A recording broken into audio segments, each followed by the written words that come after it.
Disney has become an ingenious money-making machine, making movie after movie that seems to appeal to pretty much everyone. It's no surprise that in Frozen 2 there's more than enough humor to satisfy the 12 and under audience. But what about their parents? Disney has not forgotten them. In fact, the movie is almost as adult-oriented as it is kid-friendly. Here are all the moments in Frozen 2 that were carefully calculated to fly right over kids' heads and give their parents something to laugh about. To understand most of these moments, a little context is necessary. So we'll be explaining a little bit about what went down in Frozen 2, which means we will be spoiling the plot. So if you haven't seen it yet, you might want to save this video for later. Don't say we didn't warn you.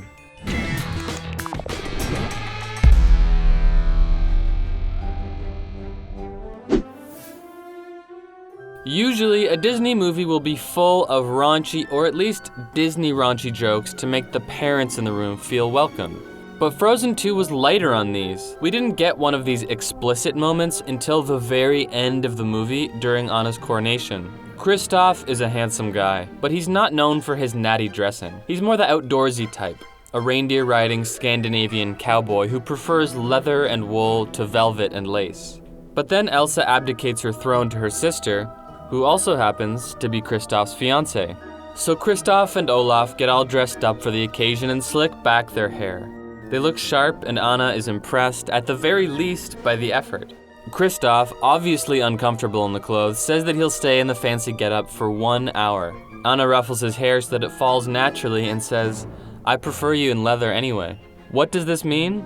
Well, YouTube is very strict about a lot of the words that would be helpful in explaining the, power dynamics of this relationship. What we can say is that Anna is the queen and so she's the boss of all the realm, which includes her fiancé. She is a dom, which is not short for Dominic, and Kristoff is her sub, a term which has nothing to do with subscribers. Not all the jokes in Frozen 2 are designed to appeal to only one demographic at a time. Some of them take aim at 3. Most notably in Olaf's song, When I Am Older, he sings about his present-day fears, comforting himself by imagining an older Olaf who will look back and see those fears as, in the grand scheme of a life fully lived, inconsequential. A kid might hear the line, "When I'm more mature, I'll be totally secure," and think, yeah, nice, okay. A teenager who was introduced to Frozen 6 years ago might have their doubts, but still cast them aside. But anyone with a few decades under their belt will be cackling at how obviously false this line is. The song is full of similar lyrics, some of them even more obvious, like this one. "There's no need to be terrified or tense, I'll just dream about a time when I'm in my aged prime, 'cause when you're older, absolutely everything makes sense."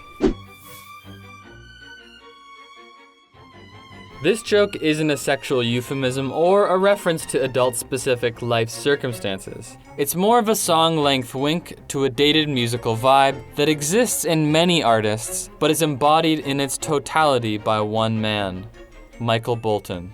We're not allowed to play clips from songs in this video, but we are allowed to give you some suggestions for further listening. First on your Michael Bolton playlist should probably be the classic When a Man Loves a Woman. Next up could probably be Go the Distance from the Hercules soundtrack.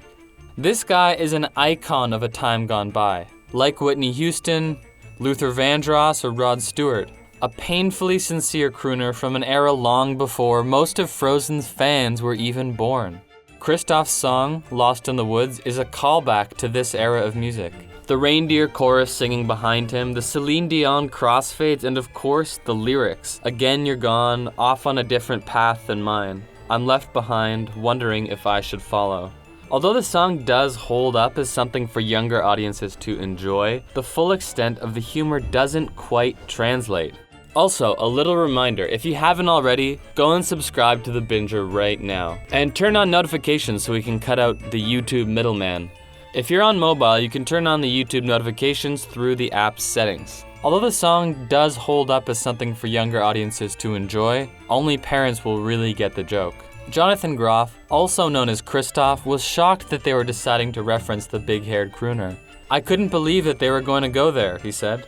Neither could we, but they did. Also, it's definitely worth checking out Michael Bolton's bizarre online shop, where you can buy greeting cards as well as his signature collection of fragrances called Time, Love, and Tenderness. This is how they're described on the site. A perfume, like music, should provoke a mood and tell a story. Time, Love, and Tenderness does just that, evoking the essence of heartfelt love. The fragrance opens with notes of supple fruits like peach, apple, and orange, followed by the dreamy aroma of jasmine and violet. A lasting vanilla and musk base with a hint of amber makes for a feminine and passionate scent. With a little time, love, and tenderness, anything can happen. Elsa is in a giant dome in the depths of the glacier after riding Nock across the dark sea. She sees moments from her ancestral past playing all over the walls, most of which are grand, historical, and revelatory, but there's also a smaller moment here that's worth mentioning. A little projection shows her parents as young adults. Her dad, Agnar, is reading a book under the shade of one of those Northaldron birch trees. Iduna, her future mom, approaches him and asks what book he's reading. He replies, nonchalant, that it's just some new Danish author. Get it? This isn't just any old Danish author, this is the Danish author, Hans Christian Andersen. This is the guy who recorded countless folk tales back in the 19th century, including The Snow Queen, the book upon which Frozen's world is loosely based. He wrote a lot of other stories that you may recognize too, including The Little Mermaid, which is the source of another Disney classic, and also the small but surprisingly affecting statue in Denmark. And speaking of Denmark, that country and its other Scandinavian relatives are almost parodied in Frozen. The general look of the people in Arendelle, their cheeriness, their clothing, the fact that they're all white, the fact that they cover up a not-so-nice colonial history in favor of famous fairy tales. It's like they blended together the most cartoonish aspects of Denmark, Sweden, Norway, Iceland, and Finland, and then set the clocks back 100 years. This is something that most kids do not know too much about. When you're young and your body's growing, sleep is just sleep. It happens hard and fast. But as you grow older, unless you belong to the lucky, unconflicted few of the world who pass out upon pillow contact, sleep is easier said than done. You want it all day, but when it's time to go to bed, no dice. You hear a little that tugs you towards everything you haven't yet done, and there's nothing to be done but get up out of bed and awaken the dormant spiritual elements. This is what it's like to grow up, kids, so get your sleep while you still can. As we've heard him belt out in his song When I Am Older, Olaf is growing up. Not only is he becoming more aware of himself, he's becoming more aware of that becoming. A lot of Olaf's most memorable lines in Frozen 2 are ones that acknowledge the change that's happening not only in him, but also in the audience. When he first enters the forest, he asks Anna, Elsa, Kristoff, and Sven, "Did you know that an enchanted forest is a place of transformation?" Although the tone of this line is easy to understand no matter what age you are, younger kids may have missed this little nod to the archetypal function of enchanted forests throughout the history of storytelling. He brings it back again, pointing out, with his usual lack of tact, "I feel like this forest has really changed us all." This one is definitely not a joke. When everyone was going on and on about how Frozen 2 would be darker than its predecessor, that the movie's tone would age along with its original audience, we just assumed that Elsa and Anna would be turning into angsty teenagers. What we didn't expect was that the core of Frozen 2's story is a Disney retelling of the North American colonial project. We learn about halfway through the movie the true history of Arendelle and its nomadic neighbors, the Northaldra. The dam that Elsa and Anna's grandfather built for them, supposedly as a peace offering, turns out to be an act of sabotage, a way to, quote, weaken their land, and thus weaken them. It turns out he also executed the unarmed Northaldra leader.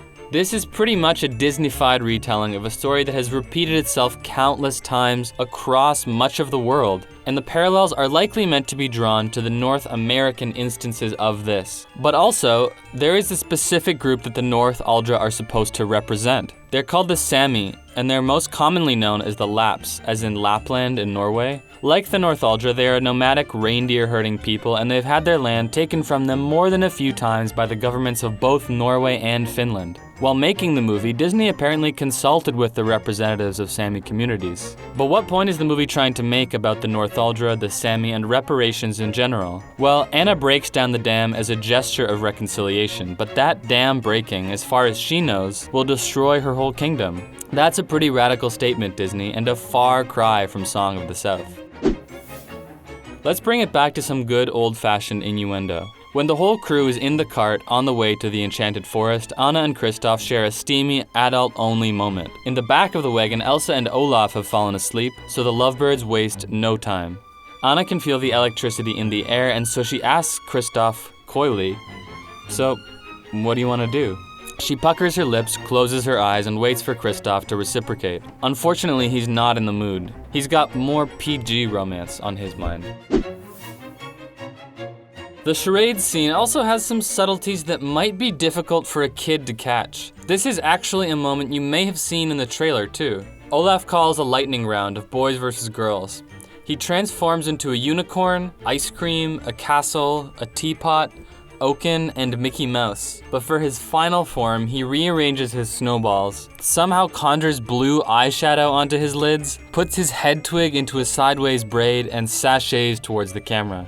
Kristoff guesses immediately, saying, "Ooh, Elsa." Anna is understandably miffed that her boyfriend saw the cookie-cutter's sexy shape and guessed that it was her sister rather than her. She crosses her arms and says, "I don't think Olaf should get to rearrange."